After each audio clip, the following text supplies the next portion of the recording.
जो ईडी है और ये जो सीबीआई है और जो इनकम टैक्स है, ये भाजपा के आज ये रिक्रूटमेंट एजेंसीज हैं। Please do not think that Congress is a me too कि जो बीजेपी करेगी वो हम करना चाहती है। You can have expansionism and wish for opposition unity at the same time. It doesn't work like that. If you are politically agnostic, ideology agnostic, मतलब ideology से आपका कोई ताना बाना नहीं है, तो आप ब्यूरोक्रेसी में जाइए। राजनीतिक दल में क्यों है? जाने से पहले हिमंता बिश्वा शर्मा जी बहुत खराब है। वो बोलते हैं कि गुजरात के पाइप में मुस्लिम का खून दौड़ता है। जो मैं बोलता हूँ ना कि बीजेपी एक वॉशिंग मशीन है। हिमंता बिश्वा शर्मा जी के साथ अनेक और लोग हैं जो पहले जब भाजपा के बाहर होते हैं तो भ्रष्ट होते हैं, और जैसे भाजपा में शामिल हो जाते हैं तो दूध से धुले हो जाते हैं। कहीं ना कहीं बंगाल के लोग भी आज ममता जी के सरकार के साथ थोड़े बहुत असंतुष्ट है। ऑक्सफैम का कोई नकारात्मक रिपोर्ट आता है, इकोनॉमिस्ट का कोई नकारात्मक रिपोर्ट आता है, एचडीआई में हम अच्छा नहीं करते, अच्छा ये एंटी नेशनल। 80 के दशक में विरोधी दलों को प्रचार करने के लिए रोका जाता है। आज के modern day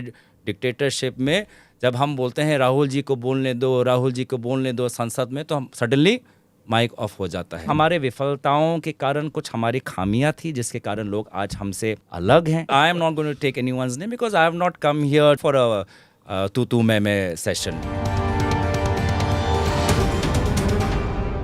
Namaste, Jai Hind. Welcome to another edition of ANI Podcast with Smita Prakash. Today, my guest is young Indian politician Gaurav Gogoi. He's a second-generation Congress politician, being the son of former Chief Minister of the state of Assam, Tarun Gogoi. You would have often seen Gaurav in Parliament seated near Rahul Gandhi, but generally Gaurav keeps a low profile, quite like most politicians from Northeast India. In the podcast, I will speak to him about his political career as well as politics of Northeast India. Joining me in this podcast is my colleague Siddharth Sharma. Gauravji, thank you very much for being part of the podcast. Thank you. You are the son of Assam's longest serving Chief Minister. He was Chief Minister of Assam for 15 years. Was it natural for you to enter politics? Was it understood in the family that you would do this? Never. In fact, I did not have an interest in electoral politics. I was interested in history. I was interested in India's political history. I was interested in international relations. But I never had an interest in joining electoral politics. So for the period when my father was chief minister from 2001 to 2016, it is only around 2011-12 when I moved back initially with the hope कि मैं वहाँ जाकर, क्योंकि मैंने पहले सामाजिक संस्थाओं में काम किया है, तो मैं प्रवाह और विभिन्न अनेक अंतर्राष्ट्रीय स्तर में एमनेस्टी इंटरनेशनल, और मेरी मास्टर्स भी उस संदर्भ में पब्लिक एडमिनिस्ट्रेशन में रही थी। तो मेरा मकसद 2010-11 में यही था कि मैं असम में जाकर जो मेरा अनुभव है, बाहर रहकर, बाहर पढ़कर, बाहर काम कर कर, उस अनुभव को मैं अपने गृह राज्य में लाना चाहता हूँ, जो बहुत से हमारे असम के युवकों का वैसे ही सपना रहता है। और उसी संदर्भ में ये देखते हुए कि राजनीति ने किस प्रकार से असम और उत्तर पूर्वांचल में शांति लाई, किस प्रकार से राजनीति से हम समाज को जोड़ सकते हैं, तो उसी से ही मेरा रुचि पॉलिटिक्स में आया। नहीं तो उससे पहले तो मेरे पिताजी के बहुत कहने के पश्चात भी मैंने बोला कि पॉलिटिक्स में तो कभी नहीं आना। इनफैक्ट मेरी पत्नी मेरे से कंप्लेन करती है, क्योंकि हम तो 2010 में मिले और तब मैंने यही कहा था कि मैं पॉलिटिक्स में मेरी रुचि नहीं है, लेकिन फिर अब 2010 और 2023 में ज़मीन आसमान का फ़र्क आ गया है। तो 2014 में और फिर again 2019 you won both the election. 2019 में तो there was a Modi wave, in spite of that you won the election. So what do you credit that why do people vote for you? 2014 में भी आप नए आए थे पॉलिटिक्स में। At that time was it because you won because you are Tarun Gogoi son? 2019 में तो you wouldn't have got री इलेक्टेड अगर आपने कुछ किया नहीं होता। तो कॉन्स्टिट्यूएंसी में आपके प्रति क्या इंटरेस्ट है? Why do people trust you? देखिए, जैसे कि मैंने कहा कि राजनीति में घुसने से पहले ही मैं सामाजिक संस्थाओं में काम करता था, और लोगों से मिलना, गाँव में जाना, विभिन्न समाज के वर्गों से मिलना मुझे अच्छा लगता है, और मेरे लिए कोई नई बात नहीं है। So politics, the grass root part of it, मेरे लिए कोई नई बात नहीं थी। तो कहीं ना कहीं मेरी तरफ से एक ऑनेस्टी, एक सिंसियरिटी लोगों ने देखा, और दूसरी मेरी हमेशा ये उम्मीद रही है, आशा रही है, मेरा संकल्प रहा है कि जिस प्रकार से जो राजनीतिक छवि मेरे पिताजी ने बनाई है, जो राजनीतिक सिद्धांतों के साथ उन्होंने इतने साल असम में काम किया है, उन्हीं सिद्धांतों को मुझे आगे लेके जाना है। तो जब लोग मेरे काम को देखें तो उनको मेरे पिताजी की आदर्श और उनके काम करने का ढंग, उनकी सरलता और लोगों से जैसे वो जुड़ते हैं वो दिखना चाहिए। और साथ ही साथ जो व्यक्तिगत अनुभव है, जो मेरी जो व्यक्तिगत राय है, कुछ विषय पर जो मैंने खुद मेरा अध्ययन रहा है, उस पर उनको जो युवा पीढ़ी है उस पर मेरे साथ उनका एक संबंध बनना चाहिए। तो बहुत से कारण हैं। मैं हमेशा श्रेय देना चाहूँगा कि देखिए, राजनीति खासकर कि भारत में एक रिश्ते के अनुसार होती है, और जिस क्षेत्र से मैं आता हूँ उस वहाँ के लोगों और मेरे पिताजी और मेरे घर के साथ बहुत एक लंबा रिश्ता है। उस रिश्ता को आप चाहे मोदी वेव, मोदी सुनामी या जो भी कह ले, वो रिश्ता नहीं टूट सकता है, और रिश्ता में हम कहीं दरार भी आने नहीं देते। So we were talking about your family, I can well understand what you're saying is because there was this deep connect with your father as far as the constituency and as far as the state is concerned. But you've been very critical of Himanta Sarma, the current chief minister of Assam. What are the major reasons for the conflict with Mr. Sarma? Because he was also part of the Congress party. Those who don't know, who are living abroad and don't know the politics of Assam and of Northeast, Mr. Himanta Sarma was part of the Congress party. He broke away because of various reasons. You can go into the podcast that we had with Mr. Sarma. We've had Mr. Sonowal also in the podcast. So the politics of Assam is very personality oriented, and there was a kind of a vacuum after Mr. Gogoi passed away. So I want to know, what is it that why is there such an acrimonious relationship between you and Mr. Sarma? नहीं, बिल्कुल नहीं। मेरा व्यक्तिगत रूप से किसी भी राजनीतिक दल के नेता के साथ मेरा कोई बुरा मेरा रिश्ता नहीं है। और मैं अगर इस प्रश्न का राजनीतिक उत्तर देना चाहूँ तो पूछना उनसे चाहिए कि एक दल में जब वे 22 साल थे और ज़्यादातर उन्होंने सत्ता ही देखा, तो क्या कारण है कि जब उन्होंने उस दल को किसी भी कारण से उनको छोड़ना पड़ा, तो वो ऐसे दल में गए जिसका राजनीतिक विचारधारा पूरा विपरीत है। देखिए, मैं राजनीति और मैं जो मेरे पिताजी के राजनीति को जो मैंने अध्ययन किया है, हम सिद्धांतों की राजनीति करते हैं। सत्ता आएगी, सत्ता जाएगी, लेकिन राजनीतिक ये जो कुछ लोग कहते हैं कि हम विकास करने के लिए आए हैं और विकास करने के लिए हमने भाजपा में शामिल किया या राजनीतिक रूप से विपरीत दल में शामिल किया, तो अगर if you are political agnostic तो ब्यूरोक्रेसी में ज्वाइन करिए। If you are politically agnostic, ideology agnostic, मतलब आइडियोलॉजी से आपका कोई ताना बाना नहीं है, तो आप ब्यूरोक्रेसी में जाइए, सिविल सर्विस दीजिए, जिसकी भी सरकार आएगी आप उनके साथ काम करेंगे, या बिजनेस में जाइए, फिलांथ्रोपी करिए। राजनीतिक दल में क्यों हैं? राजनीतिक दल में सबसे पहले आप एक सिद्धांतों के लिए आए हैं, और राजनीतिक दल के प्रतिनिधि होने का आपका ये मकसद है कि उन सिद्धांतों को आपको लोगों के पास ले जाना है, चाहे आपके पास सत्ता हो या ना हो। तो 22 साल के बाद एक विचारधारा के बाद दूसरी विचारधारा में उन्होंने ऐसा विपरीत विचारधारा उन्होंने क्यों पकड़ा, वे ही जाने। जो टाइमिंग है, और वो भाजपा की ये तो खासियत है, खूबियत है कि जाने से पहले हिमंता बिस्वा शर्मा जी बहुत ख़राब है। वो बोलते हैं कि गुजरात के पाइप में मुस्लिम का खून दौड़ता है।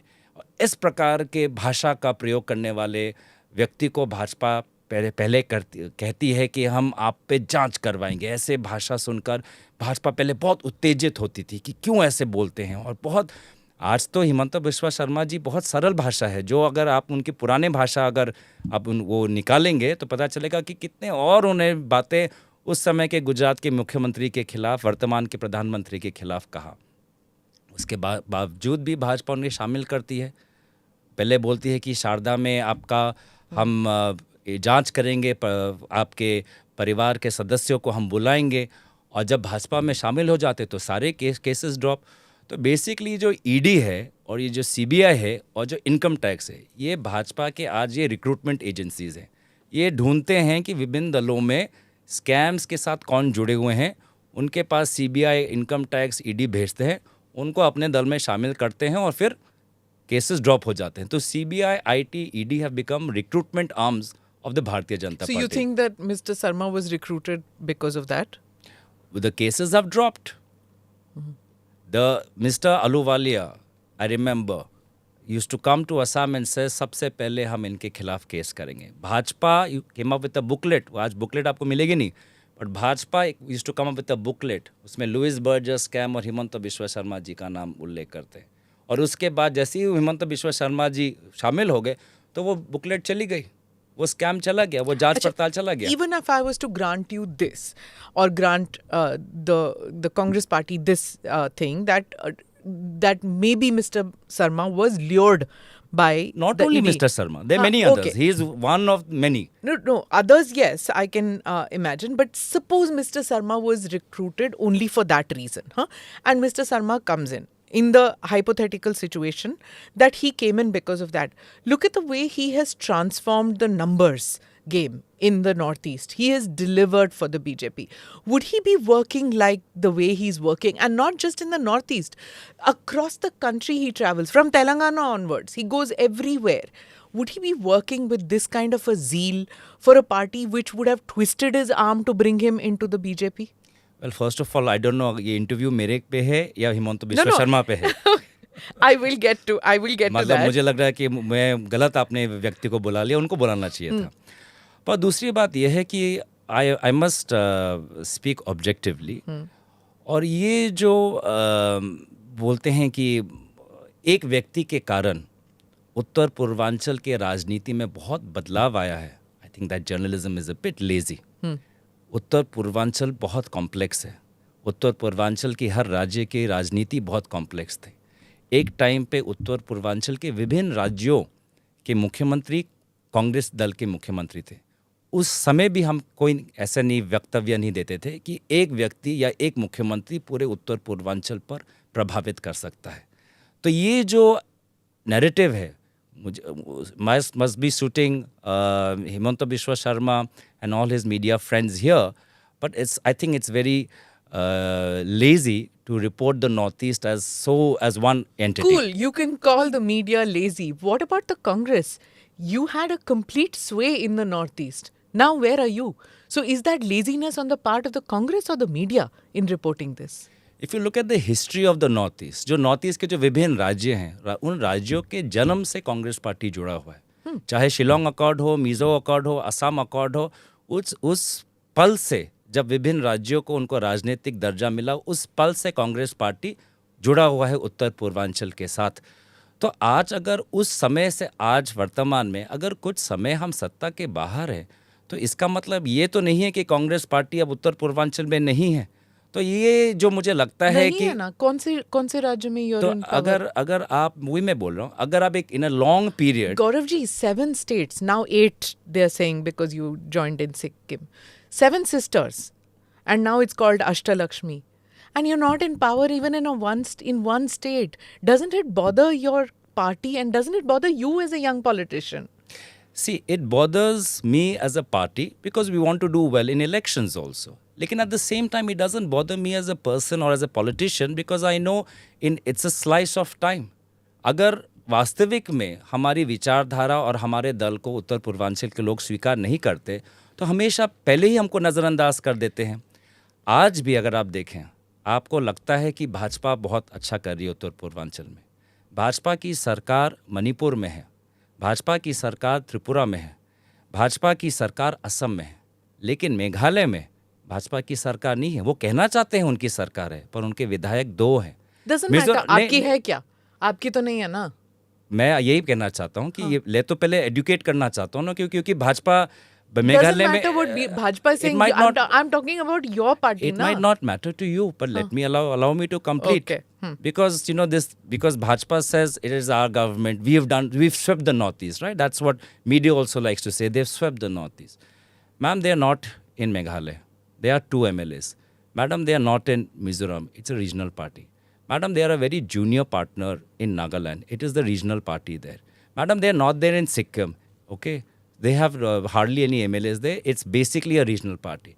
So if you say what has happened in the Northeast, कि जो एक राष्ट्रीय पार्टी थी कांग्रेस और वहाँ पे कुछ क्षेत्रीय पार्टी है, वो क्षेत्रीय पार्टी आज के तारीख में हर राज्य के 15-10 साल कांग्रेस शासन के बाद आज वो क्षेत्रीय पार्टी बीजेपी के समर्थन से अच्छा करी है। बीजेपी 1-2 राज्य में है जहाँ पर आपको लगता है कि क्या यही है, यही व्यवस्था बनी रहेगी, तो राजनीति इतनी सरल नहीं है। जैसे ही सत्ता आज उनके पास है, हम संघर्ष करेंगे, हम काम करेंगे। सर सीधी बात यह है कि संगठनात्मक तौर पे तो आप समझते हैं कि कहीं ना कहीं कमी रही, भूल रही। सीपी जोशी सारी नॉर्थ ईस्ट कोऑर्डिनेशन कमेटी आपने बनाई, उसको सारी स्टेट्स के इंचार्ज वो रहे, उसके बाद लुजियानो फिलेरियो रहे, आज भी आपने जो है नभाम तुकी साहब को बना रखा है नॉर्थ ईस्ट कोऑर्डिनेशन कमेटी का, लेकिन वो कभी उनकी मीटिंग्स नहीं होती, वो सीरियसनेस वहाँ नहीं दिखाई देती, ऑर्गेनाइजेशन ही दिखाई देती, आपकी सीरियसनेस नहीं दिखाई देती। मुकुल संगमा रातों रात 20 विधायक लेके टीएमसी चले जाते हैं, कांग्रेस को खबर नहीं होती। और अब आपकी बात, इस बात के लिए आप अपना श्रेय ले सकते हैं कि मेघालय में आपने नए लोगों को लेके आए आप, लेकिन आपकी पुरानी लीडरशिप चली गई। भुवनेश्वर कलिता सुबेरे 9 बजे जो आपके चीफ व्हिप है राज्यसभा में, व्हिप जारी कर रहे हैं, और 11 बजे जो राज्यसभा के चेयरमैन हैं उनका इस्तीफा पढ़ते हैं। तो ये तो एक बड़ी चूक संगठनात्मक तौर पे भी तो है, जो एक कमी, इसको आप एक्सेप्ट करेंगे? देखिए, अगर कांग्रेस पार्टी की अगर संगठन नहीं होती तो असम मणिपुर में 15 साल की सरकार नहीं होती, मेघालय में 10 साल की सरकार नहीं होती, मिज़ोरम में लालथनवाला जी बहुत समय के लिए वो मुख्यमंत्री थे। तो एक संगठन है, जनसंपर्क है, काम है। हाँ, पिछले 2 चुनाव में हमारा ये जो परिणाम है अच्छे नहीं हैं, पर क्या ये परिणाम हमेशा के लिए रहेंगे? जिस प्रकार से हमने 15 वर्ष का हमने सत्ता देखा, अब हमने पिछले 6-7 सालों से हम विपक्ष में हम काम करते जाएंगे और सत्ता दोबारा आनी है। इसको लेकर ये समझना और कि कांग्रेस का ऑब्ituary लिखना मुझे लगता है बहुत प्रीमेच्योर होगा।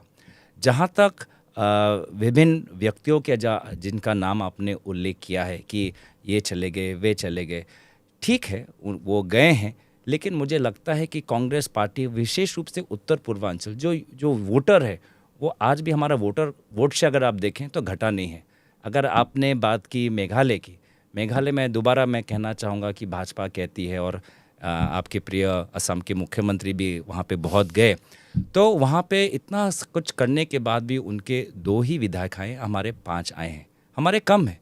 लेकिन Meghalaya is a classic case, जो मैं बोलता हूँ ना कि बीजेपी एक वॉशिंग मशीन है, और हिमंता बिश्वा शर्मा जी के साथ अनेक और लोग हैं जो पहले जब भाजपा के बाहर होते हैं तो भ्रष्ट होते हैं, और जैसे भाजपा में शामिल हो जाते हैं तो दूध से धुले हो जाते हैं। इस निर्वाचन में, मेघालय के निर्वाचन से पहले गृह मंत्री अमित शाह जी क्या दर्जा देते हैं मेघालय को, मेघालय के कॉनराड संगमा सरकार को, कि देश में सबसे अव्वल नंबर भ्रष्ट सरकार ये कॉनराड संगमा की सरकार है, जिसमें उनके खुद के ही 2 विधायक और 2 मंत्री थे। प्रधानमंत्री जी भी यही जाके कबूल करते हैं, और जैसे ही सरकार उनकी बनती है और आंकड़े उनके पास है, तब हमारे भाजपा के मित्र क्या करते हैं, हमें भी शामिल कर लो, हमें भी शामिल कर लो। अरे एक टाइम पे बोला सबसे भ्रष्ट है, अव्वल नंबर 1, और उसी सरकार में आप दोबारा शामिल होना चाहते हो। तो ऐसे बहुत कारण हैं जिसकी जो भाजपा की जो क्या बोलते हैं एक्सेप्टेंस है, एक टाइम पर मुझे लगता है कि ये नेचुरली ये कम होने वाला है, क्योंकि जो उनके जो सिद्धांत हैं कहीं ना कहीं उत्तर पूर्वांचल के साथ नहीं मिलते। उत्तर पूर्वांचल में हर राज्य इज़ अ मिनी इंडिया, विभिन्न ट्राइब्स, विभिन्न भाषाएं, और उन सबको साथ रखना बहुत कठिन है। उनको सबको साथ रखने के लिए आप ये 1 इंडिया, 1 कल्चर, 1 भाषा, 1 ट्राइब, ये वाला नहीं कर सकते। अगर आपको सबको साथ लेना है, नागालैंड के विभिन्न 100 ज़्यादा जनजाति उनको साथ लेना है, मणिपुर में लगभग 32 मेजर कम्युनिटीज़ उनको साथ में रखना है, तो you have to be democratic, you have to be open and transparent, and you have to be inclusive. And in ये spite of चीज़ें that, भाजपा में मुझे नहीं दिखते। Gaurav ji, in spite of that, 2 Christian majority states, right, they would rather choose a regional party which has an alliance or which tilts or leans towards the BJP rather than choose the Congress party which tries to or which gives the impression that they are secular. Why is that the case? If you are saying that Janjati ke log hain and things like that, and this one nation, one language, one majoritarian which you're accusing the BJP of, people of that region prefer that instead of a so-called secular party. I don't agree. So if you talk about Mizoram, It is a regional party in Correct. which BJP has absolutely no But it's presence. leaning, no, towards it. They would No, rather choose them than the Congress. I'm sorry. I think it is a clear vote for the regional party. I respect the regional parties of North East. वो हमारे विचारधारा के विपरीत हो सकते हैं, हमको election में जो हरा सकते हैं, पर आप उत्तर पूर्वांचल के क्षेत्रीय दलों को और बेहतर तरीके से आपको अध्ययन करना चाहिए. What about वैसे Nagaland? Nagaland is the same concept. अगर आप नागालैंड में भी आप देखें तो नागालैंड में जो अभी हुआ है, You let go of Rio and you did not. You could have easily have had an alliance with them. What I'm trying to say is that the Congress doesn't understand this whole thing of taking a sacrificial route कि हम opposition में बैठ जाएंगे, सत्ता कभी ना कभी तो आएगी. You're waiting for the BJP to make a mistake. You're not going to do anything yourself. No. I'm sorry, I'm sounding a little aggressive, but I'm asking you that this. is fine. That is fine. It is your prerogative, your choice, your selection, and your tone. That is Because completely your prerogative.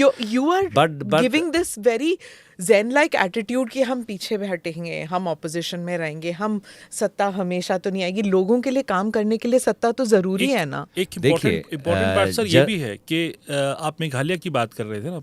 Meghalaya के अंदर आपका vote percentage अगर 14 या 15% है तो TMC जो पश्चिम बंगाल की party है उसका भी 12% वोट है. तो अगर कोई वोट शेयर कहीं फिक्स हो रहा है, कहीं से हट रहा है, तो वो भी कांग्रेस की तरफ नहीं आ रहा. 12% टीएमसी ले गई है. हो सकता है आप ये भी कह सकते हैं कि आप ही के लोग थे जो टीएमसी गए थे, लेकिन अल्टीमेटली अगर वोट शेयर के हिसाब से और नंबर्स में देखें तो फिर कांग्रेस वहाँ पे वहीं की वहीं है. और आप लोगों के पास प्लान क्या है, थोड़ा सा अगर आप हमें बताएं, आप ही बता दें हमें कि प्लान क्या है. क्योंकि आप हमेशा कहते हैं आप कांग्रेस पार्टी ही एक नेशनल विकल्प है. अगर नेशनल विकल्प है तो नॉर्थ ईस्ट भी एक ऐसी स्टेट, नॉर्थ ईस्ट पूरा एक ऐसी जगह है जहाँ पर भी अच्छे नंबर्स जो हैं एमपी के मेंबर ऑफ पार्लियामेंट जहाँ से अच्छे खासे नंबर्स पे चुन के आते हैं. देखिए, ये आप दोनों जो ये भेंट देना चाहते हैं कि कांग्रेस पार्टी सो रही है, कुछ काम नहीं कर रही, संघर्ष नहीं कर रही, उत्तर पूर्वांचल में हम सोच रहे हैं कि अपने आप सत्ता आ जाएगी, ये भेंट को मैं विनम्रतापूर्वक आपको लौटाना चाहता हूँ. मैं लेना नहीं चाहता, क्योंकि हम संघर्ष कर रहे हैं, हम काम कर रहे हैं. विभिन्न जो वहाँ पे जो दबाव जो भाजपा अपनी ईडी, आईटी और सीबीआई को लेकर करती है, उसके पश्चात भी हम काम कर रहे हैं. और मुझे पूरा विश्वास है कि आने वाले समय में आपको नतीजा दिखेगा. अब madam, I can not be all this is not an election rally, this is not an election studio. So if I am being calm, please do not take that my party is not doing any effort. या मैं ज़मीन में काम नहीं कर रहा. I have seen you working, right? I have seen in this Tripura election, it was literally you solely running everywhere. Look, You are giving me now too much credit. I am. You're giving me. I am giving you credit only you're giving because me of. too much credit, and again I must say. Where was your leader? Where was Rahul Gandhi I must in Tripura? again say, ये जो अब जो हम election जो हम campaign करेंगे, क्या हम आपसे पूछेंगे कि कहाँ भेजना चाहिए? Same questions get asked in every election. Rahul ji कहाँ हैं? प्रियंका जी कहाँ हैं? He's already reached Karnataka, no? Where was Allow he? me to finish. You were Congress there कहाँ है? everywhere. तो मैडम, हमें अपना इलेक्शन खेलने दीजिए. अब इसी जो हम जिस तरीके से खेलते हैं उसी प्रकार से to say this ना गौरव जी उसी प्रकार से नड्डा जी के गृह राज्य हिमाचल प्रदेश में हमने जीत हासिल की. Correct. Okay. ठीक है. Okay. Now you see what happened in Tripura. There was Nadda ji who came. There was Hema Malini who came. There was Yogi who came. There was Amit Shah who came several times. There was Modi who came. And you yourself said कि ये लोग क्यों आ रहे हैं? They are not part of this state. They are not. Why are they coming here? Why are you bringing? Is he going to be chief minister? I did not say that. You said why is Modi coming again and again? Why is the star campaigner coming? Yes, you did. Yes. Right, you did say that. Right, but the point is, who else was there? You couldn't get Kharge ji also to come. You couldn't even get Kanhaiya, tribal leader. You couldn't get. It was just you going from everywhere. How much can a party rely on one person campaigning? Again, this very popular attempt in various media channels to portray that Congress party is not serious about election. It's a very old question. We get asked this question before every election, because right? you lose. I will ask you. And still we win elections. We I'm talking about do Tripura better. na Gaurav ji. Tell me about madam, Tripura. आप हिमाचल क्यों भूल रहे हो? हिमाचल में भी ये पूछते हैं. You are from Northeast India, so I'm The asking question you. is, I saw you campaigning there. I'm asking about you. So you are asking me about Why couldn't us. you bring But this is a Kharge ji? very common question. कि ये अच्छा, क्यों I'm नहीं a किया, very वे common नहीं, journalist. I'm ये asking क्यों नहीं you किया, वे common नहीं किया। question. देखिए, इलेक्शन हर पार्टी का अलग अलग तरीका है। आप प्लीज, आप जो भाजपा जिस प्रकार से करती है उनका अलग तरीका है, वो उनके वो अलग अलग स्टार कैंपेनर्स तो जाते हैं, उसके पश्चात But they are winning. उसके पश्चात भी त्रिपुरा में होता है, उनका नतीजा अच्छा होता है, और प्रधानमंत्री मोदी जी के जाने के बाद, मेघालय में जाने के बाद उनके पास 2 ही आते हैं, राहुल जी मेघालय जाने के बाद 5 आते हैं। आप मुझे मेघालय क्यों नहीं पूछते? I'll ask you about ठीक Meghalaya. है। He asked you about Meghalaya. So You it's a very went different. You it's a got different Rahul difference. Gandhi to criticize Mamta ji in Meghalaya. Okay, fine. This is what happens. What happened later? Because Rahul ji criticized Mamta in Meghalaya, you have a TMC MP who turned around and said all kinds of things about Congress and said that we are not going to be part of the opposition, united opposition. We will not take Rahul Gandhi as the united opposition leader. Now, opposition unity has got dismembered because of this one comment made by Rahul Gandhi. So that's your understanding. My understanding is कि विपक्षी एकता बहुत ज़रूरी है, और विपक्षी एकता के साथ एक शक्तिशाली विपक्ष होने के लिए भी बहुत जिम्मेवारी है। और उसी के साथ विपक्षी एकता की अगर हम बात करें तो विपक्षी दलों जहाँ जहाँ है, विशेष रूप से क्षेत्रीय दल जहाँ जहाँ हैं, उनको अपने जो गृह राज्य है वहाँ पे उनको और ताकतवर होना है। टीएमसी की आप बात करते हैं, टीएमसी पिछले जो लोकसभा थे लगभग 18 लोकसभा सीट भाजपा लेके गई है। हाँ, उन्होंने विधानसभा में अच्छा किया, पर क्या लोकसभा में दोबारा वो अच्छा करेंगे, कह नहीं सकते। अभी टीएमसी के वहाँ पे उपचुनाव हुए, वहाँ पे टीएमसी दल हारी, कांग्रेस पार्टी वहाँ पे जीती। तो कहीं ना कहीं बंगाल के लोग भी आज ममता जी के सरकार के साथ थोड़े बहुत असंतुष्ट है। तो जहाँ पर उनको कुछ क्षेत्रीय दल, जहाँ पे उनको अपने ही गृह राज्य के, अपने ही सरकार और अपने दल के समस्याओं पे और जोर देना चाहिए, वो एक्सपेंशनिज्म की बात करते हैं। So you can't have expansionism and wish for opposition unity at the same time. It doesn't work like that. All right. So when TMC goes into Goa, when TMC goes into in Tripura, they are prioritizing expansionism over opposition unity. It's their prerogative again, but opposition unity does not work like that. And जहाँ पर विपक्षी एकता की बात आती है, आपने पिछले हफ्ते देखा कि लगभग 16-17 विपक्षी दल साथ होकर कांग्रेस के साथ हम पार्लियामेंट से ईडी तक दफ्तर जाने की हमारा प्रयत्न था। तो विपक्षी एकता बहुत अच्छी तरीके से बन रहा है, और करने की ज़रूरत है, और मुझे लगता है कि और भी क्षेत्रीय दल आने वाले समय में जो उनका रुख है वो बदलेगा। You've been very critical about NEDA, NEDA. For our viewers, this Northeast Democratic Alliance, those who are not familiar with this, it is a political coalition formed by the BJP in 2016 against the Congress. And as we discussed earlier, Congress was the dominant party in the Northeast, in the 7 states which comprised of the Northeast, which the BJP turned around and made it 8 states.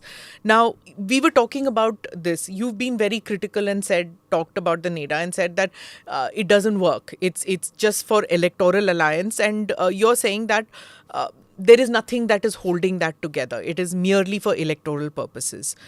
Do you feel that it's time that the Congress came up with some kind of a similar alliance? Please do not think that Congress is a me too कि जो BJP करेगी वो हम करना चाहती है. Let me explain why NEDA has not worked. Can you imagine the police, 2 राज्य की पुलिस ने एक दूसरे पे फायरिंग की, असम और मिज़ोरम, और दोनों नेडा के हिस्से हैं। और ये भी उस समय हुआ कि जब कुछ महीने पहले गृह राज्य अमित शाह जी वहाँ नॉर्थ ईस्ट में गए और सभी मुख्यमंत्री और स्टेट डीजीपी को बुलाए। उसके पश्चात उनके उस मीटिंग के 1-2 महीने पश्चात 2 गृह राज्य के पुलिस कर्मी एक दूसरे पे गोली चला रहे हैं। 2 गृह राज्य के मुख्यमंत्री उस समय जिस प्रकार का भाषा का प्रयोग किया एक दूसरे पर, वो भी नेडा के हिस्से, मिजोरम और असम की बात कर रहा हूँ। आज सीमा की बात करते हैं, असम में मेघालय सीमा पर भी आज मुठभेड़ हो रहे हैं, आज लोगों की जान गई है। ये हमारे टाइम में नहीं हुआ था मैडम। जब 15 साल हम असम में थे और कई साल हम मिजोरम में थे, हमारे पुलिस अफसरों के बीच में ऐसा गोला ऐसा शूटिंग नहीं हुआ था। दूसरी बात है कि आज जो मेजर प्रोमिसेस है नेडा के, कहाँ है उसका? उन्होंने नागा पीस फ्रेमवर्क को लेकर एक बहुत बड़ा प्रधानमंत्री मोदी जी ने फोटो लिया, वो फ्रेमवर्क कहाँ है? नागालैंड का 2 चुनाव आ चुके हैं, आज का फ्रेमवर्क क्या है नहीं हो हमको पता नहीं है। दूसरी बात, उन्होंने बहुत से हमारे एनआरसी को लेकर, उन्होंने जो हमने कांग्रेस के समय पे एनआरसी जो हमने शुरुआत की, उस एनआरसी को वो लॉजिकल कंक्लूजन तक नहीं ले जा पाए। आज असम की राज्य सरकार, जिन राज्यसभा सांसद former chief justice Ranjan Gogoi, जिनके सुपरविजन में, निगरानी में एनआरसी हुआ, उसी को राज्य सरकार चैलेंज कर रही है, कहती है कि इस एनआरसी को हम माने नहीं। This is the NRC committed implemented under the supervision of former Chief Justice Ranjan Gogoi, और उसको आप राज्य सरकार नहीं मान रही। कहा की बात करते हैं सिटीजनशिप एक्शन एक्ट, उसको लेकर उत्तर पूर्वांचल में बहुत एक माहौल पूरा खराब हो गया है। तो आप कौन सा जो पॉलिटिकल प्रॉमिस है, ना किसी को एसटी स्टेटस देना, कौन सा बड़ा पॉलिटिकल प्रॉमिस आज भाजपा ने किया है, एक के बाद एक हमको क्या बोलते हैं बिट्रे किया है। मुझे याद है गृह मंत्री अमित शाह जी ने पार्लियामेंट के अंदर ये टेबल ठोक ठोक के कहा था असम अकॉर्ड के संदर्भ में कि जो काम राजीव गांधी नहीं कर पाए क्लॉज 6 वो हम करने वाले हैं। क्या क्या एक कमेटी बनाई, कमेटी का रिपोर्ट बनाया, और रिपोर्ट फिर दोबारा उस रिपोर्ट के रिकमेंडेशंस को एक्सेप्ट नहीं कर रहे। तो ये बार बार उत्तर पूर्वांचल के लोग देख रहे हैं कि ये जो नेडा है इलेक्शन के टाइम में आती है, बट वास्तविक जो उत्तर पूर्वांचल के मूल इश्यूज़ है, निवेश, हमारे टाइम में डॉक्टर मनमोहन सिंह के टाइम में निवेश के लिए हमारे पास एक बढ़िया एक पॉलिसी थी, north east industrial investment promotions policy. मान लो ये उस समय का PLI, specific PLI scheme, productivity linked incentive PLI scheme for north east था, जहाँ पे वे प्राइवेट सेक्टर कंपनीज जो नॉर्थ ईस्ट में निवेश करते हैं उनको 16 सब्सिडी मिलते हैं। आज वो स्कीम भाजपा के आने के बाद वो चली गई, तो there is no private sector investment. So employment, बेरोजगारी is a huge issue in North East. इसलिए नॉर्थ ईस्ट के युवा आज बंगलोर में हैं, दिल्ली में है, पुणे में है, पर वहाँ नहीं है क्योंकि जॉब्स नहीं है प्राइवेट सेक्टर में। तो ना प्राइवेट इन्वेस्टमेंट पॉलिसी है, ना विभिन्न राज्यों के बीच में एक अच्छा रिलेशनशिप होना उस प्रकार का पॉलिसी है, ना जो मेजर प्रोमिसेस थे जो NRC को लेकर, असम अकॉर्ड को लेकर, नागा पीस फ्रेमवर्क को लेकर, ना उस पॉलिसीज़ में हमने कोई ठोस नतीजा देखा है। तो इसलिए मैं कहता हूँ कि नेडा इज़ नॉन एग्जिस्टिंग। कहाँ है नेडा? सर बस मैं थोड़ा सा, क्योंकि आपने सारी बातें तथ्य रख रहे हैं आप, लेकिन एक बड़ी बात ये भी मैं आपसे पूछना चाह रहा हूँ कि कांग्रेस पीठ हम कवर करते हैं, तो प्रधानमंत्री आपकी सरकार जो UPA 1 UPA 2 में मनमोहन सिंह जी रहे, वो राज्यसभा सांसद असम से ही चुनकर आते थे। तो आज क्या वजह है आपको लगता है कि आपने जो काम किया, अगर आप जो गिना रहे हैं और आप जो कमियां गिना पा रहे हैं, या अपनी बातें अगर आप गिनाएं अपने समय की, वो वहाँ के लोगों तक आप क्यों नहीं पहुँचा पा रहे हैं? क्योंकि इन दी एंड रिजल्ट्स मैटर। और दूसरा, एक मैं लाइटर मोमेंट्स पे ये बात आपसे पूछना चाहूँगा कि जब हिमंता बिस्वा शर्मा कांग्रेस से हट के BJP ज्वाइन करी थी, तो एक किस्सा बहुत जो है वो बहुत पॉलिटिकल गलियारों में आम हुआ था कि कुछ राहुल गांधी ने कुछ ऐसा व्यवहार किया था उनके साथ में जिसको लेके बहुत चर्चा रही थी। तो आपको क्या उसके ऊपर आपकी मैं टिप्पणी चाहूँगा। देखिए, सबसे पहले आपने आदरणीय पूर्व प्रधानमंत्री डॉक्टर मनमोहन सिंह जी का आपने उल्लेख किया, और उनके प्रति मैं कहना चाहूँगा कि असम के लोग उनको बहुत श्रद्धा से उनको याद करते हैं, क्योंकि उन्होंने 2 बड़े प्रोजेक्ट्स हमको असम में उन्होंने बहुत मदद किया। एक है बोगीबिल प्रोजेक्ट और दूसरा है ढोलिया सदिया जो ब्रिज है। ये दोनों प्रोजेक्ट बहुत महत्वपूर्ण है राष्ट्रीय सुरक्षा के लिए, और बहुत सालों से ये प्रोजेक्ट विभिन्न कारणों से, विशेष रूप से फंडिंग के अभाव से ये पड़े हुए थे। लेकिन डॉक्टर मनमोहन सिंह जी आए, नेशनल प्रोजेक्ट का दर्जा दिया, जिसके कारण जो एडिशनल जो फंडिंग आई आज वो प्रोजेक्ट उसी कारण से संपूर्ण हुआ। ये जो north east industrial investment promotion policy की बात कर रहा हूँ, ये भी डॉक्टर मनमोहन सिंह जी की देन है, जिसके कारण उस समय में बहुत प्राइवेट सेक्टर उभरा हमारे टाइम में। तो बहुत कुछ काम हुआ है। किसी हमारे विफलताओं के कारण कुछ हमारी खामियां थी, जिसके कारण लोग आज हमसे अलग हैं, पर क्या ये हमेशा ऐसी रहेगी? मुझे लगता नहीं है। ये वापस हम लोगों की सेवा में हम दोबारा लोग हमें मौका देंगे। जहाँ पर आप ये दूसरी आपने कहानी की बात की है, मैं वही मैं पूछना चाहूँगा कि इंटरव्यू का मुद्दा क्या है, मतलब क्योंकि मुझे लगता है कि जितने आपने अगर 10, क्योंकि ये हम हमेशा कभी सेंट्रल हॉल के आसपास भी मिलते हैं, राहुल जी से भी मिले हैं, आप लोगों से मिलते हैं, और जो BJP के भी लोगों से मिलते हैं, और जो भी असम की या नॉर्थ ईस्ट की राजनीति जानता है, हिमंता बिस्वा शर्मा को जानता है, क्योंकि जो 20-22 साल का लंबा समय उन्होंने बिताया कांग्रेस में भी, और उसके बाद वो BJP गए, तो वो किस्सा बहुत हुआ था और सबने उसको कवर भी किया था, सब जगह रही।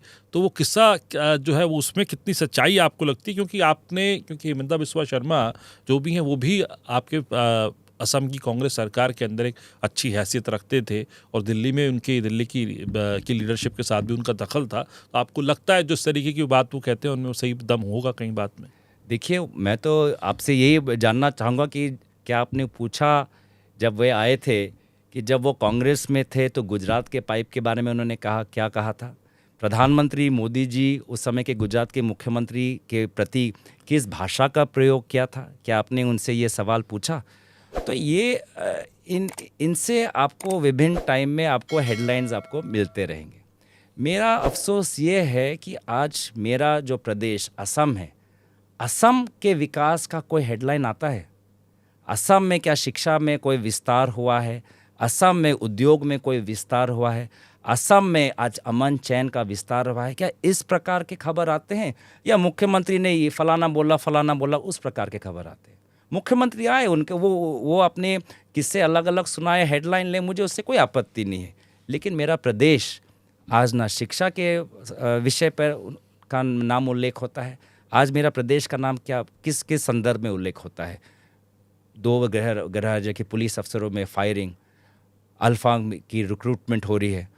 आज एनआरसी को लेकर लोग उत्तेजित हैं। सिटीजनशिप अमेंडमेंट एक्ट के विरोध आज आंदोलन हो रहा है।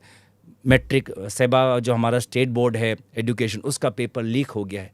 तो ये है वास्तविक स्थिति। तो मैं तो चाहूँगा कि मुख्यमंत्री जितना वो हेडलाइन में आना चाहे वो आते रहें, लेकिन मेरा प्रदेश विकास के कारण भी हेडलाइन में आए। 25 में से 18 सीट ले गई एनडीए नॉर्थ ईस्ट में। 2024 में कितने ले जाएगी आपके हिसाब से? बहुत कम। देखिए, 2024 और आज में बहुत समय है और 1 साल है बस। राजनीति में 1 महीना भी बहुत ज़्यादा होता है। भारत जोड़ो यात्रा से पहले मीडिया में राहुल गांधी जी के प्रति एक बहुत अलग सोच था। व्यक्ति वही है, लेकिन 2 या 3 महीने के पदयात्रा के बाद आज मीडिया राहुल गांधी जी के प्रति बहुत अलग बात करती है। तो इसीलिए आप कहते हैं कि 9 महीने हैं, वो 9 महीने भी बहुत लंबा समय है। इस 9 महीने में बहुत कुछ चीज़ें हो सकती है। आज पार्लियामेंट में ही देख लीजिए, एक क्या जेपीसी की प्रोब हमने क्या मांग कर ली। जब ऐसे कितने जेपीसी हमने कांग्रेस में यूपीए के टाइम में हमने उनको अनुमति दी कि वो काम करे, बैठक हो उस पर, लेकिन एक जेपीसी के कारण आज सत्ता पक्ष, ये मीडिया पूछती है कि नहीं पूछती मुझे पता नहीं, पर आज सत्ता पक्ष पार्लियामेंट नहीं चलने दे रही। पिछले हफ्ते से पार्लियामेंट तभी चलता है जब सत्ता पक्ष के मंत्री कुछ बोलना चाहें, और जब विपक्षी दल का बोलने का अधिकार का समय आता है तब माइक ऑफ हो जाता है, पार्लियामेंट नहीं चलता है। तो क्या आपने ऐसा माहौल देखा है कि एक रिपोर्ट के कारण, एक जेपीसी के कारण आज भाजपा की पूरी मंत्री आज अडानी एक ग्रुप को डिफेंड करने में लगी है, और उसी के कारण जिस राहुल गांधी जी ने पार्लियामेंट में अडानी जी और प्रधानमंत्री मोदी जी के करीबी रिश्ते को जो पर्दाफाश किया, आज उसी के कारण आज उनके घर के बाहर दिल्ली पुलिस और विभिन्न प्रकार के ये हरासमेंट की कोशिश कर रहे हैं। पर मैं तो सोचता हूं कि आज राहुल गांधी जी आज के सामने ये जो इतना जो प्रयत्न कर रही है, सारा का सारा ये फिजूल प्रयत्न है। पिछले साल भी भाजपा ने सोचा कि ईडी में 1 दिन नहीं, 2 दिन नहीं, 3 दिन नहीं, 5 दिन नहीं, 6 दिन नहीं, 7 दिन, 5-5, 6-6, 7-7, 8-8 घंटे राहुल जी को बैठाकर वो राहुल जी को मानसिक रूप से उनको दिक्कत पहुंचाएंगे, कष्ट पहुंचाएंगे, लेकिन उसके बाद भी पश्चात भी राहुल जी मुस्कुराते हुए आए हैं। तो आज के माहौल में बहुत कुछ चीज़ें बदल सकती हैं। समय 2024 तक बहुत समय है। आप विश्वास करिए कि भारत की जनता पर हमारा विश्वास है कि वो आने वाले समय में उचित सिद्धांत लेंगे। भारत जोड़ो यात्रा की आपने जिक्र किया, तो why didn't it go to the northeast of India? Why didn't it go to why isn't he walking for 365 days? Why isn't, अगर हम एक ऐसा रोड Arey, बनाए, you are from northeast India, that's why I'm asking you. For everything you are asking, you are a leader from northeast India, right? There are 7 + 1, 8 states. I'm asking you for your state. You are considered very close to Rahul Gandhi. We see all the time in parliament, you're seated next to him, you're walking next to him, but you were not there. He's not gone to the northeast. Why is it of no interest to him? why I'm replying in the way I'm replying, because in every question of yours you're trying to portray as if Congress doesn't give importance to Northeast. Doesn't. That is your perception, madam. I have already given you. That is why the numbers are not coming. That is your perception. I have already given you umpteen examples, right from the history to infrastructure. Today. I have already given you umpteen examples how important the Northeast is. Rahul Gandhi was the first leader who understood the gravity of Citizenship Amendment Act और उन्होंने कहा था कि अगर उनकी सरकार आएगी, हमारी सरकार आएगी, तो हम सिटीजनशिप एक्शन एक्ट को हम इसको खारिज करेंगे. तो ये आप प्लीज़ ये मत समझिए कि राहुल जी और वर्तमान की कांग्रेस पार्टी उत्तर पूर्वांचल को श्रेय नहीं देती, सम्मान नहीं देती. जहाँ तक भारत जोड़ो, अगर आप रूट की बात कर रहे हैं, the route of Bharat Jodo Yatra, you're trying to correlate with Congress giving importance to Northeast. How are they related? You're trying to do a historic yatra. It's a superhuman effort. It has taken close to 4 months. It's 4,000, close to 4,000 kilometers. Is he going to come to Northeast India for a yatra again, or is anybody from the... Are you planning a yatra? There was some talk that there will be one from east to west. What about that? Well, we all want him to do a yatra. We all want to do a yatra because the yatra enthused us, and the yatra was a ray of optimism in a sea of negativity. The people of India looked at this yatra and saw that it was not a Congress yatra. So many apolitical people, वे लोग जो कांग्रेस की विचारधारा से अलग हैं, परे हैं, वो भी इस यात्रा में आए और बहुत लोगों को इस यात्रा के द्वारा वो पुरानी भारत की याद आई, जिस भारत में हम सभी विभिन्न विचारधारा के हो सकते हैं पर सभी के बीच में सम्मान और सद्भावना है. इसीलिए आपने देखा कि इस विदेश में एक महिला ने जो एक विपरीत राजनीतिक बैकग्राउंड से आती है, उन्होंने भी यही कहा कि आज वो आई हैं क्योंकि उन्होंने भारत जोड़ो यात्रा को अप्रिशिएट किया, जबकि उनका पॉलिटिकल बैकग्राउंड अलग है. लेकिन उन्होंने भी कहा कि आज के भारत और पुराने भारत में बहुत ज़मीन आसमान का फ़र्क देखते हैं. तो ये जो भारत जोड़ो यात्रा सिर्फ राहुल जी का यात्रा नहीं था, ये सिर्फ कांग्रेस पार्टी का यात्रा नहीं था, वो उन सभी लोगों का यात्रा था जो उस भारत की याद करते हैं जिस भारत में वो पढ़े बड़े हुए और उस भारत को लौटाने की आज संघर्ष में है. सर वही एक्चुअली मैं मैम के एक बात को बस थोड़ा सा और क्लैरिफाई करना चाह रहा था कि हमारा कोई ये कभी ध्येय नहीं है कि हम आपसे ये कहना चाह रहे हैं कि आपने नॉर्थ ईस्ट को नहीं इंपॉर्टेंस दी हुई, लेकिन कुछ फैक्ट्स जो होते हैं वो सामने बताते हैं. क्योंकि मैम हमारी संपादक हैं लेकिन मैं कांग्रेस बीट का रिपोर्टर हूँ, तो मैं देखता हूँ कि कांग्रेस पार्टी में CWC में कितने लोग हैं नॉर्थ ईस्ट से, कितने जनरल सेक्रेटरी इंचार्जेस हैं नॉर्थ ईस्ट से. जहाँ पे इंपॉर्टेंस अगर आपने दिल्ली संगठन पे भी तो आप देंगे, इतने डिस्पैरिटी है. दिल्ली से लगभग 1.5 दर्जन लोग AICC के ऑफिस बेरर्स हैं, हरियाणा से लोग ऑफिस बेरर्स हैं, CWC मेंबर्स हैं, जनरल सेक्रेटरी इंचार्जेस हैं, लेकिन why there is nobody from the north east. संगठन में भी तो आप देंगे, विश्वास कैसे जीतेंगे? आप बंगाल के इंचार्ज थे, आप पश्चिम बंगाल के मुझे समझ नहीं आता, आपने मुझे बुलाया, कांग्रेस पार्टी ने मुझे डिप्यूटी लीडर बनाया है जी. मैं असम से डिप्यूटी लीडर, आज असम का एक प्रतिनिधि, आज कांग्रेस के जिस इतना लंबी इतिहास में असम से मैं एक डिप्यूटी लीडर हूँ. CWC में हमारे मणिपुर से बड़े लोग हैं, हमारे गायखेनहाम जी हैं, मिजोरम से लालथंग वाला जी हैं.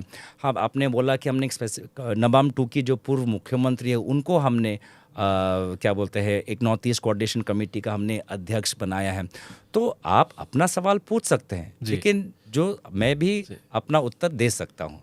तो इसीलिए ना मेरे आपके सवालों से कोई आपत्ति है, ना आपको मेरे उत्तर से भी कोई आपत्ति होनी चाहिए.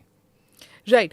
We were talking about your parliament stint. You know, you took part in this Mehengai Par Halla Bol rally in the country. You do step out of state politics in the national scene, but barely. You try and focus mainly on your area, even though you're an MP from a very large state. You're still seen in the shadows of Rahul Gandhi. You're a 2-time MP. How come you don't take part in national level politics that much? See, I am, once somebody asked me that, what is your priority as a politician? And I said, my constituency first, my state and my region second. And third is my nation and representing my nation abroad. So therefore, in everything, my constituency will always would allow me or would tell me or urge me to spend more time at home. Because I still feel that, there's so much to be done. And I, as a young person, I really want to do a lot more. I feel that I have to learn a lot more. I look at the parliamentarians across all political parties and the wisdom they have, the knowledge they have of their constituencies. I wish, I could be like them. जब मैं देखता हूँ कि बिहार का एक सांसद parliament के खड़े होकर जब बोलता है कि मुझे रेल लाइन चाहिए क्योंकि यहाँ से वहाँ ये कष्ट है, फिर वहाँ से वहाँ प्लेटफॉर्म है, मतलब आप सोच सकते हो कि उस सांसद ने अपने लोकसभा क्षेत्र को कितनी करीबी से जाना है कि वो रेल लाइन कहाँ कहाँ से जानी चाहिए, उस बारीकी से वो अपने क्षेत्र को जानते हैं और उस क्षेत्र के मांगों को प्रकाशित कर रहे हैं। तो मेरी भी ये अपेक्षा है कि बहुत लोगों ने बहुत एक आशा के साथ मुझे संसद में भेजा है। विशेष रूप से जो मेरे पिताजी के प्रति लोगों का प्रेम है और उसके कारण मुझे लोगों का प्रेम मिला है, आशीर्वाद मिला है। लेकिन मेरा ये भी प्रयत्न है कि मुझे अपनी भी एक छवि, अपनी भी एक सिग्नेचर मेरा होना चाहिए। जब मैं इस राजनीतिक या जब मैं दुनिया से चला जाऊंगा तो मैंने कुछ अपने क्षेत्र, अपने लोगों के लिए, अपने प्रदेश के लिए कुछ किया जो हमेशा के लिए रह जाएगा। उस प्रयत्न में मैं कोशिश करता हूं कि ज़्यादा से ज़्यादा समय क्षेत्र में दें। लेकिन मैं आभार प्रकट करता हूं कि बहुत ही कम समय में मुझे कांग्रेस पार्टी ने स्पोक्स पर्सन का दर्जा दिया, इलेक्शन स्क्रीनिंग कमिटीज़ का दर्जा दिया। कर्नाटक और हिमाचल प्रदेश में, मेघालय में मुझे स्टेट्स का इंचार्ज होने का, प्रभारी होने का, बंगाल, मणिपुर, सिक्किम, अंडमान का प्रभारी होने का मुझे मौका दिया। और विभिन्न मुझे जो हमारे प्लेनरी सेशंस होते हैं उसमें विदेश नीति पर वक्तव्य रखने का मुझे अनुमति दी। और सबसे बड़ा, जो एक कम उम्र के व्यक्ति को, उत्तर पूर्वांचल से आता हुआ एक व्यक्ति को डेप्यूटी लीडर का ये जो दर्जा दिया, मैं उसके प्रति आभार प्रकट करता हूँ। और हमेशा मेरा प्रयत्न रहता है कि मैं अपने दल के लिए और करूं और अपने पार्टी और अपने जो राज्य में जो हमारे दल हैं उसके लिए और करूं। So what do you think is the USP that you got so much from the party that you are saying? Is it because of the respect that they have for your father's contribution, or did they see in you a spark that you are the future for the party, your kind of politics, which is understated and mild, staying in the shadows? You're not that aggressive kind of a politician, if you know what I mean. I'm only aggressive when it needs to be. No, you're not. So if You're very, very mild-mannered. Let me tell you, this is our interpretation of your politics. Thank you. So you are very mild-mannered. So for you to reach this stage where you yourself have listed out that what your party has done for you, do you think to a large extent it is because you are considered somebody who's a continuation of your father's style of politics? I think this party is always promoting young talent. I think ये खूबी इंदिरा जी की थी। उन्होंने मेरे पिताजी जो बहुत कम उम्र में, वो भी जब असम से जब सांसद होकर है तो पहले ही उनके टर्म में उनको joint secretary incharge NSY youth Congress का दिया, उस समय राजीव गांधी जी के साथ काम करने के दिया।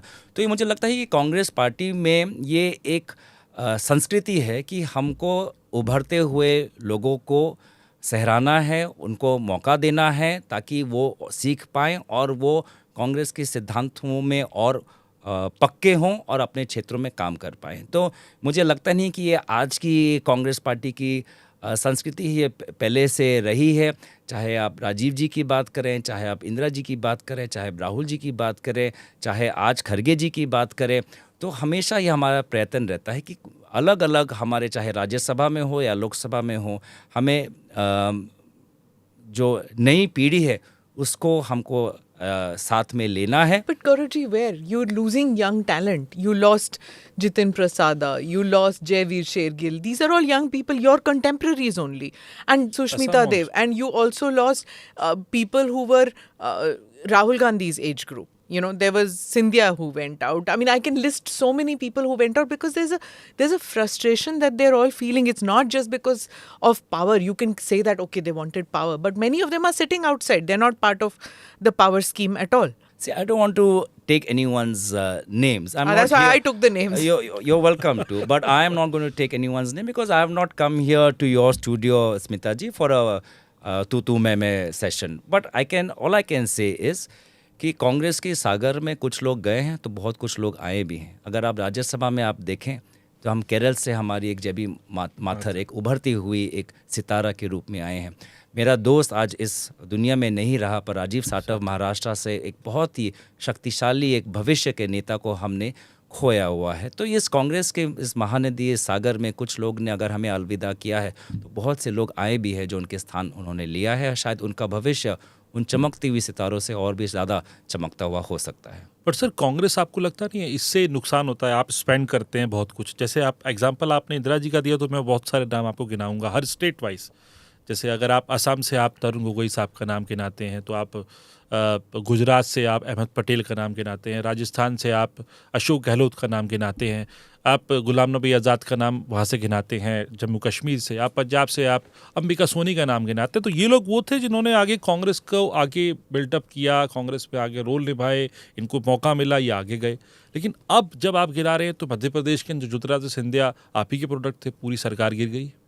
चाहे उन्होंने जो भी किया, आप नहीं उस पर कमेंट कर रहे हैं, आपके ऊपर है। जितिन प्रसाद एक प्रोमिनेंट ब्राह्मण फेस, जब आप ब्राह्मण फेस शीला दीक्षित को यहाँ से आप लेके जा रहे थे, तो वहाँ एक ब्राह्मण फेस आपका चला गया, ब्राह्मण वोट बैंक के लिए जो बहुत अच्छा साबित हो सकता था कांग्रेस के लिए, वो चला गया। आरपीएन सिंह चले गए, और आपका सुष्मिता देव आपकी स्टेट से हैं, वो चली गई। उनके भी फादर बहुत जो है रिनाउंड लीडर रहे, बहुत मजबूत लीडर रहे। तो आपको नहीं लगता कि ये नुकसान पार्टी का तो होता है, और वजह क्या है क्या नहीं, ये किसी भी पॉलिटिकल पार्टी में हम ओपन छोड़ते हैं कि उनकी वजह क्या है वो जाने, लेकिन नुकसान होता है नहीं होता, ये आपको लगता है? देखिए सिद्धार्थ, बहुत चालाकी से तो ये कोशिश कर रहे हो कि मैं इन व्यक्तियों के बारे में जिनका आपने नाम उल्लेख किया है कि बिल्कुल नहीं ऐसा सर। कुछ हेडलाइन दूं ताकि आपके बिल्कुल नहीं। पॉडकास्ट के शुरुआत में जो इंट्रो होता है उसमें ये आ जाए, पर मैं नहीं देना चाहूँगा। दोबारा मैं ये कहना चाहूँगा कि वो कांग्रेस, तो हम निकाल लेंगे। वो आप करेंगे, वो आप एटलीस्ट आप जो एटलीस्ट मेरे कहे हुए बातें तो निकालेंगे, Right. एटलीस्ट मौफ तो नहीं होंगे। तो इसीलिए मैं यही कहना चाहूँगा कि कांग्रेस पार्टी में अगर कुछ लोग गए हैं, तो ये जो जिन नाम का उल्लेख किया है, इससे पहले भी दिग्गज लोग हमारे पार्टी को हमने छोड़ा हुआ है। स्वतंत्रता संग्राम में लोग ने हमको छोड़ा हुआ है, क्योंकि उनकी विचारधारा एक समय पर अलग हो गई। क्या इससे कांग्रेस पार्टी को क्षति होती है? कुछ समय तक, कुछ सीमा तक, लेकिन हमेशा के लिए नहीं, क्योंकि कांग्रेस पार्टी की जो विचारधारा है, और ये मैं कहना चाहूँगा कि ये मेरा व्यक्तिगत सोच है कि भारत का जो युवा पीढ़ी जो आ रहा है, क्या आपको लगता है कि आने वाले मतलब सालों तक, आने वाले समय तक वो एक ऐसे दल को पसंद करेंगे जो वो क्या पहनते हैं वो निर्णय लेंगे, वो किससे शादी करेंगे वो निर्णय लेंगे, वो पब में जाते हैं या रेस्टोरेंट में जाते हैं, पब में जाते तो वो लोगों को भेजकर उनको मारपीट देते हैं? तो क्या भारत के युवा पीढ़ी इस ऐसे विचारधारा को कितने दिन तक उसको स्वीकार करेगी? कांग्रेस पार्टी हमेशा लोगों के क्या उनको और अधिकार दे, ताकि शिक्षा का अधिकार हो, चाहे सूचना का अधिकार हो। कांग्रेस पार्टी एक डिसेंट्रलाइजेशन में बिलीव करती है, कांग्रेस पार्टी एक डायलॉग में बिलीव करती है। कांग्रेस विभिन्न भारत और विभिन्न प्रदेश और विभिन्न संस्कृति, विभिन्न भाषाओं के स्वतंत्र और उनके स्वेच्छ, उनके जो विकास में विश्वास करती है। तो मुझे लगता है कि आप अगर कुछ नाम का उल्लेख किया है, पर इससे अगर आप ये कंक्लूजन निकालना चाहते हैं कि कांग्रेस पार्टी का भविष्य नहीं है, मुझे लगता है कि सबसे जो हमारी ताकत है वो हमारी विचारधारा की ताकत है, और भारत का भविष्य कुछ समय बाद हमारे ही विचारधारा को दोबारा सेवा के लिए हमको वो मौका हमको मिलेगा। 2024 पे आते हैं. You're talking about the youth vote, right? In 2019, if that was the case, because before 2019 there were all these incidents which you were talking about, the pub attacks and things like that. Why is it that the youth voted for a much older Modi and not a much younger Rahul Gandhi? They didn't vote. And in over 100 seats, it is 1-to-1 fight. No other party is there in those over 100 seats. But they preferred to vote for a Modi for whatever reason in every state. In 2024, what do you think? Because now it's not as if Rahul Gandhi is a very young person. 5 more years have gone by. Do you still think that the young voters will vote for Mr. Modi, will choose Mr. Modi, or do you think that it's going to be different in 2024? You know, Smita, genuinely, I must say, I look at the youth vote in different age brackets, right? Because there is a youth, even if you look at 25 to 30-year-old, you consider that as young people, 20 to 25 as a young person, 15 to 20 is young, and below 15 is a different section of young. And that's why you have all these different tags, Gen X, Gen Y, millennial and फलाना. जो 2014 2019 की आपने बात की, उस समय अगर एक भारत जहाँ पे बेरोज़गारी की समस्या बहुत बड़ी है, अहम है, उस समय अगर कोई व्यक्ति आके बोलता है कि आप चिंता मत करो, आपको नौकरी मिलने वाली है। जिस भारत में जहाँ की शहरों की अवस्था अच्छी नहीं है, अर्बन इंफ्रास्ट्रक्चर अच्छी नहीं है, अब उनको बोलो कि आप देखो हमको वोट दो, 100 स्मार्ट सिटीज़ बनने वाले हैं। उस भारत में जहाँ पे आप बोलो, जहाँ पे महिलाओं के प्रति आज भी women feel unsafe when they step out of the homes और step out of the office in the evening, आप बोलो कि हम बेटी को बचाएंगे, तो no doubt people will feel that here's a party which has solutions, and they've given it time, and now they have seen that instead of taking action against those who commit crimes against women, this party in various cases end up supporting the perpetrators. Look at what happened in the Bilkis Bano trial. Look at what happened in Hathras.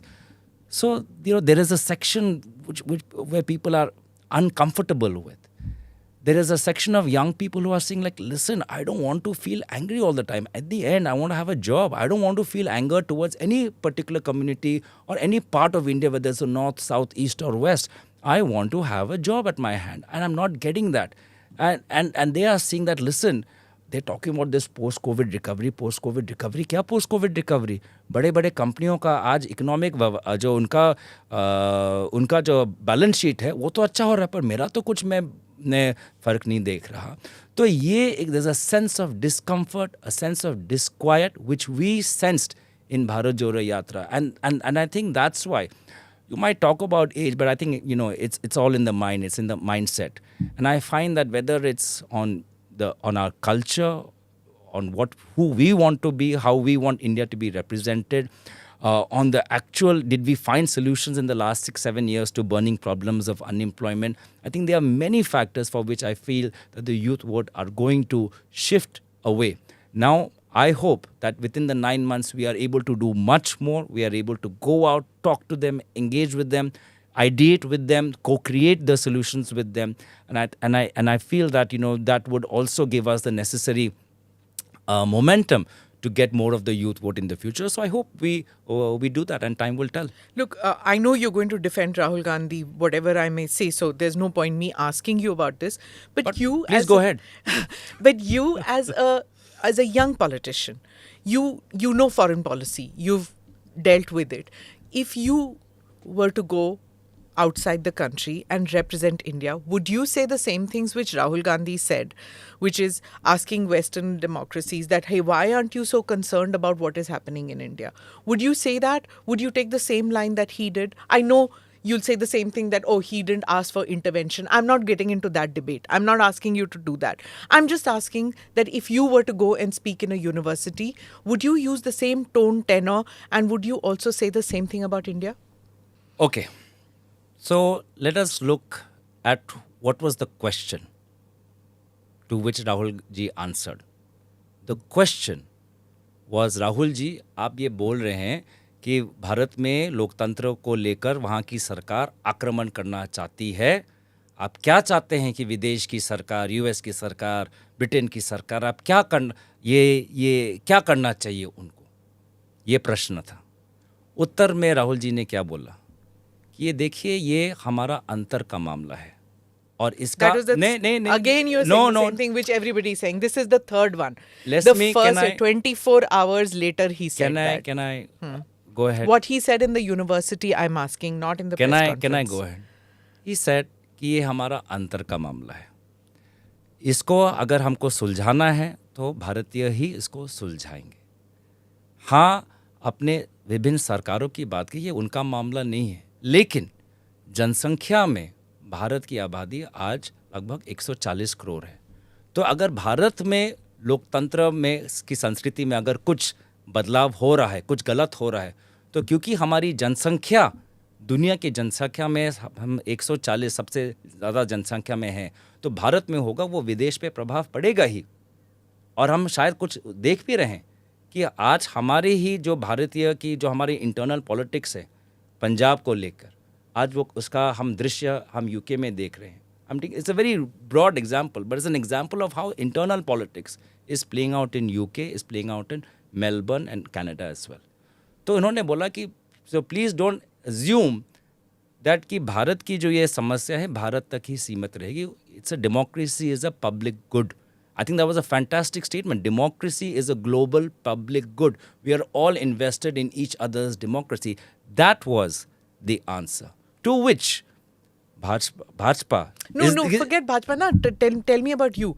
Would you say this? I think I think it was a beautiful statement. If you were to go to a university, which statement do you have a problem with? Do you have a problem with India should solve its problem ourselves? No. You don't have a problem with that. No. Do you have a problem with to say that democracy is a global public good? Do you have a problem with that? You don't have a problem with that. Do you have a problem with saying that, if democracy in India suffers, it will have a global impact and therefore the country should take notice? Do you have a problem with that? To say that that democratic institute, that democracy is dead in India, dying in India. He said this several times. Do you agree with that? You're sitting in parliament. You're getting elected again and again. It's not as if, something happened in your constituency, ballot boxes got stolen, you didn't get elected, and so you have had a bad effect. You've taken part in election after election in different states you are taking part. Do you think democracy is dead in India? You see, you cannot compare dictatorship of the 80s with the dictatorship tactics of today. Maybe 80 के दशक में booth capturing होता है. आज के तारीख में CBI income tax ED को भेजा जाता है. 80 के दशक में हो सकता है कि इलेक्शन में विरोधी दलों को प्रचार करने के लिए रोका जाता है. आज के मॉडर्न डे डिक्टेटरशिप में जब हम बोलते हैं राहुल जी को बोलने दो संसद में, तो हम सडनली माइक ऑफ हो जाता है. Which you've been told that it didn't happen, no? Mic off हो जाता है. आपने पिछले सत्र में आप ANI में हैं, आपने 4 मंत्रियों का आपने पार्लियामेंट के अंदर आपने भाषण उनका सुना रिकॉर्ड पे. विपक्षी दल का एक भी सुना? वो अपनी बात रख सकते हैं, उनका स्वतंत्र अधिकार है. हमारा अधिकार नहीं है. आज आप देख रहे हैं कि world press freedom house, democracy rankings of the economist unit आज वो कह रहे हैं कि भारत में जो डेमोक्रेसी ट्रांसपेरेंसी है कम हो रही है. अब जब इकोनॉमिस्ट अगर मोदी जी का कोई अच्छा स्टोरी आएगा तो मोदी जी सब दिखाएंगे कि देखो हमारी छवि कितनी बढ़ रही है. जो ईज़ ऑफ डूइंग बिजनेस में अगर हमारी रैंकिंग्स ऊपर होंगी तो मोदी जी बोलेंगे कि मेरे आने के बाद ये सब हुआ है. लेकिन जब ऑक्सफैम का कोई नकारात्मक रिपोर्ट आता है, इकोनॉमिस्ट का कोई नकारात्मक रिपोर्ट आता है, अगर फ्रीडम हाउस का नकारात्मक कोई रिपोर्ट आता है, वर्ल्ड प्रेस फ्रीडम का कोई नकारात्मक रिपोर्ट आता है, HDI में हम अच्छा ह्यूमन डेवलपमेंट इंडिकेटर्स में हम अच्छा नहीं करते, अच्छा ये एंटी नेशनल है, ये विदेशी साजिश है. Gaurav ji, So, you're from it NYU. suits them. You're from NYU. If NYU was to call you as an alumni, you go there. Will you say there is dictatorship in India today, and America should wake up, and England should wake up, and Europe should wake up because there is dictatorship in India and all our systems are down? As an alumni, just answer this question. Would you say this? Again, democracy is a global public good. It was a fantastic statement. I'm asking about you. Yes. Would you say this? I think that's a fantastic statement. If tomorrow... No, would you say that democracy is dead in India? I would say that this government is attacking democratic values. Please understand, I am being a patriot. I am on the side of India. This entire Bharat Jodo Yatra for which Rahul ji has been invited was about defending the idea of India, was defending constitutional values, was defending the idea of democracy and democratic principles. Criticizing the government is not criticizing the nation. Please. Fine. So Agreed. we've criticized. So who have we criticized? We have said it is the BJP and the RSS who are doing this. Now the BJP and RSS might have a different view. They can defend that, but so can I make my point? Why are they allowed to have their say in parliament? Why are we not allowed to have our say? So therefore, if the BJP is giving this narrative, that's fine. I mean, their prerogative is fine. But sometimes media asks me, अरे राहुल जी माफ़ी क्यों नहीं मांग लेते? किस बात के लिए? मैं कहूँ स्मिता जी माफ़ी मांगो, आपने मेरा अपमान किया, माफ़ी मांगो. आप बोलेंगे क्यों मैं माफ़ी मांगूँ? मैंने ऐसा आपका अपमान नहीं किया गौरव जी. आपको मैंने आज यहाँ पे बुलाया है, आपको गर्म पानी पिलाया है, मैक्रोन्स और बिस्किट हमने दिया है आपको, हमने तो आपका अपमान नहीं किया. नहीं, आपने किया है, आप माफ़ी मांगो. आप तो नहीं करेंगे. तो वही आज पार्लियामेंट में यही हो रहा है. पार्लियामेंट जो आज बजट सेशन चल रहा है, इज द मीडिया आस्किंग कि सत्ता पक्ष आज बजट सेशन को नहीं चलने दे रही।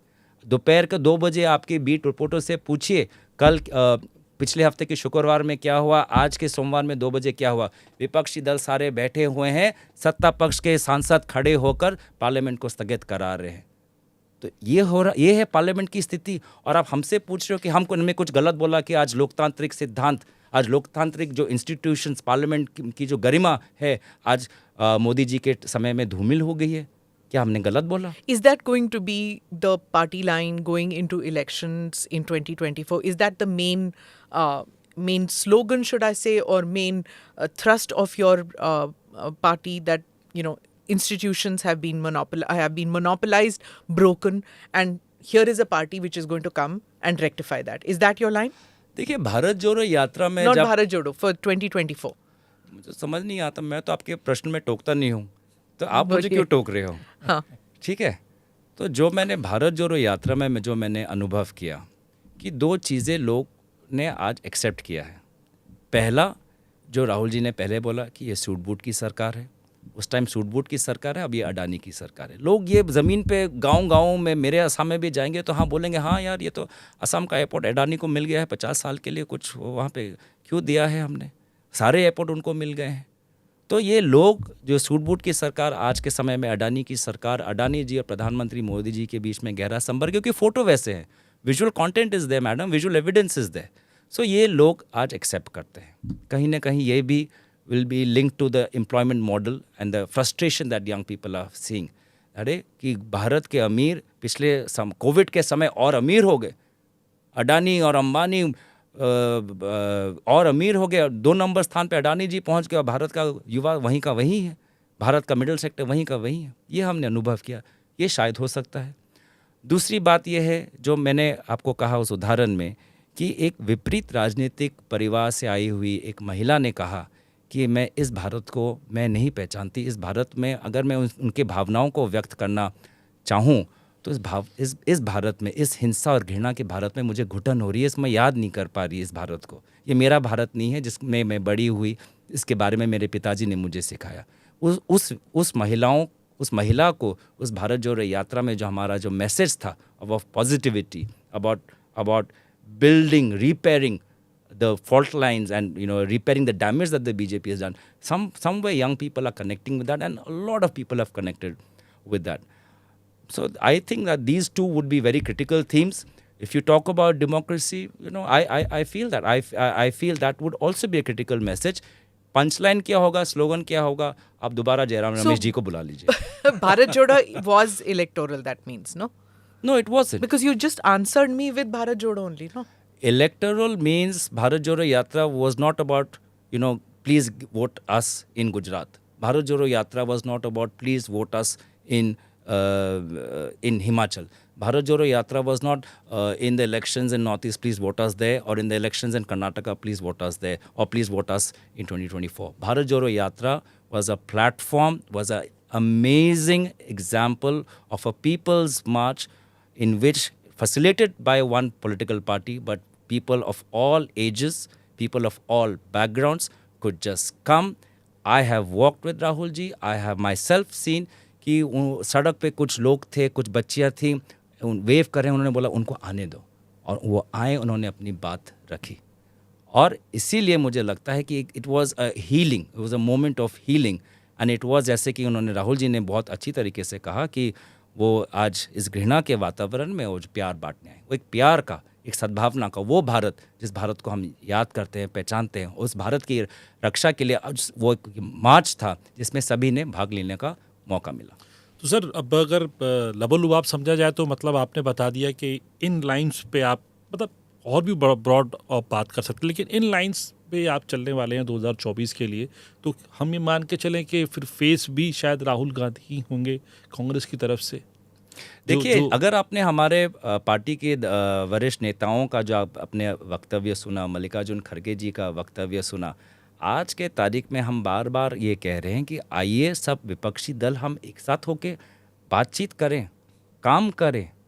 एक दूसरे को टिक्का टिप्पणी करने से हमें अपने दल को विपक्षी एकता से अपने स्वयं के दल को विस्तार करने में हम ज़्यादा उसको महत्व देते हैं, उससे हटकर क्या हम विपक्षी दलों के बीच में एक हमारी विचारधारा अलग हो सकती है कि क्या हम एक प्लेटफॉर्म आ सकते हैं, तो वहाँ पे हमारा ज़ोर है, ज़ोर रहेगा।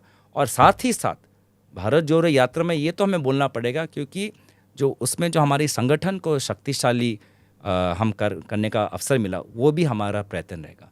विपक्षी एकता सिर्फ अकेले में काफ़ी नहीं है, विपक्षी एकता के साथ विपक्ष की शक्ति भी बढ़ाना ज़रूरी है।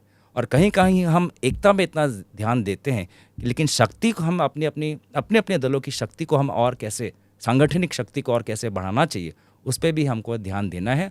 उसको हमने पिछले साल के उदयपुर के शिविर में इसको हमने स्वीकारा, और मुझे लगता है वही हम आने वाले समय में करने वाले हैं। और जहाँ तक आपने बोला कि ये दायरे में हम खेलने वाले हैं, ये नहीं कहा मैंने, ये कहा कि मैंने अनुभव किया कि लोग आज इन मुद्दों को बारीकी से समझ रहे हैं और कहीं ना कहीं ये मुद्दे उनके हृदय में शामिल हो रहे हैं। चेहरे की बात आप छुपा गए सर, क्योंकि चेहरे में ही विपक्ष और विपक्ष का फॉर्मेशन छुपा है।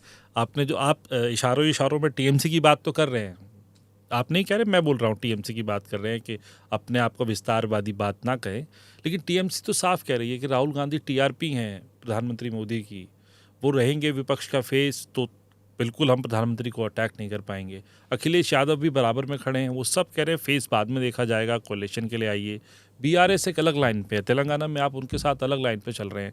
लेफ्ट पार्टीज, आप बंगाल के इंचार्ज रहे हैं, बंगाल में आप साथ हैं, त्रिपुरा में आप साथ हैं, लेकिन आप केरल के अंदर अलग चलते हैं। उसके ऊपर आप ये ज़रूर आप मुझे कह सकते हैं कि हम स्टेट वाइज अलग चीज जाते हैं, लेकिन नेशनल लेवल पे नहीं, मैं ये नहीं कहने वाला, आप चिंता मत करिए। नेशनल लेवल पे अगर हम कोई बस से उतरते हैं और तो हम दूसरा साधन मिलेगा, देश को दूसरा साधन देने के लिए आप लोग विपक्ष पूरा मंच तैयार करने की स्थिति में है, और उस मंच के अंदर जो मुख्य फूल, जो बड़ा चेहरा जो है वो कांग्रेस, और कांग्रेस के अंदर राहुल गांधी होंगे क्या, ये पूछ। देखिए, ये सवाल का उद्देश्य ये है, जो संदर्भ जो मैं समझता हूँ जी, कि कांग्रेस पार्टी विपक्षी दलों को एक साथ नहीं कर पा रही और विपक्षी दल कांग्रेस को स्वीकार नहीं कर पा रही। ये अगर संदर्भ, ये मैं समझता हूँ आपके प्रश्न में, और इस संदर्भ को मैं पूरी तरीके से नकारता हूँ, क्योंकि आपने पिछले अपने 4 या 5 पार्टी का उल्लेख किया है। 16-17 पार्टी हम साथ मिलकर हमने ईडी में अपने प्रोटेस्ट के दफ्तर में प्रोटेस्ट करने के लिए निकले। आपने कुछ राजनीतिक दलों के नेताओं का नाम उल्लेख किया है। भारत जोड़ो यात्रा के समय बहुत से और राजनीतिक दल के नेता राहुल जी के साथ चले और उनको सहराया। तो इसीलिए ज़्यादा मुझे लगता है कि ज़्यादा से ज़्यादा दलों के बीच में एक समान सोच है। कुछ दल हैं जो आज के तारीख में उनका रवैया अलग है, वो उनकी स्वतंत्र उनकी सोच है। जहाँ पर बंगाल की बात आती है, जैसे कि मैंने आपको शुरुआत में कहा, हाल में ही उपचुनाव हुए, टीएमसी हारी, वहाँ पे हम जीते, तो उस हार का चोट कहीं ना कहीं ममता जी की बातों में मुझे सुनाई दे रहा है। Okay. On that note, I will conclude this podcast. Thank you very much for being part of it, and wish you all the best for 2024. Thank you very much, Smita. Thank you for listening or watching this episode of ANI Podcast with Smita Prakash. Do like or subscribe on whichever channel you have seen this or heard this. Namaste. Jai Hind.